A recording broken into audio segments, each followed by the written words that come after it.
गिरीश महाजन यांचे एका तरुणीसोबतचे photo social मीडियावर व्हायरल झाल्यानंतर राजकीय वर्तुळात खळबळ उडाली. पण हे फोटो खरे होते की मॉर्फ केलेले? आणि या प्रकरणात आता पोलिसांकडे नेमकी कोणती तक्रार दाखल झाली आहे? चला जाणून घेऊया. पण त्याआधी सत्ता मंच या यूट्यूब चॅनलला सबस्क्राईब करा आणि इन्स्टा पेजला फॉलो करायला विसरू नका. भाजपचे ज्येष्ठ नेते आणि राज्य सरकारमधील जलसंपदा मंत्री गिरीश महाजन यांचे एका तरुणीसोबतचे फोटो सोशल मीडियावर व्हायरल झाले होते.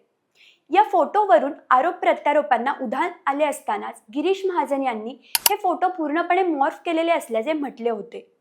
तसेच आता या संदर्भात मुंबई पोलिसांच्या सायबर सेलकडे तक्रार दाखल झाली असून हे फोटो फेसबुक, इंस्टाग्राम आणि एक्सवरून काढून टाकण्यात यावेत अशी मागणी करण्यात आली आहे. गिरीश महाजन यांचे विशेष कार्यकारी अधिकारी अमोल पाटील यांनी तक्रार दाखल करत म्हटले आहे की गिरीश महाजन यांचे त्यांच्या मित्राच्या मुलीसोबतचे फोटो फोटोशॉपच्या मदतीने मॉर्फ करून चुकीच्या पद्धतीने व्हायरल करण्यात आले आहेत. तसेच हे फोटो शेअर करून व्हायरल करणाऱ्या विरोधात गुन्हे दाखल करण्यात यावेत अशी मागणीही करण्यात आली आहे. दरम्यान या प्रकरणी भाजपचे नगरसेवक अरविंद देशमुख यांनी दिलेल्या तक्रारीवरून जळगाव सायबर स्टेशनमध्येही गुन्हा दाखल करण्यात आला आहे.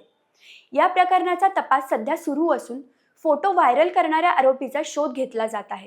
त्यांच्यावर योग्य ती कायदेशीर कारवाई केली जाईल अशी माहिती पोलिसांनी दिली आहे. याबाबत तुमचं काय मत आहे कमेंटमध्ये नक्की सांगा. अशाच नाविन्यपूर्ण माहितीसाठी सत्ता मंच या यूट्यूब चॅनलला सबस्क्राईब करा आणि इन्स्टा पेजला फॉलो करायला विसरू नका.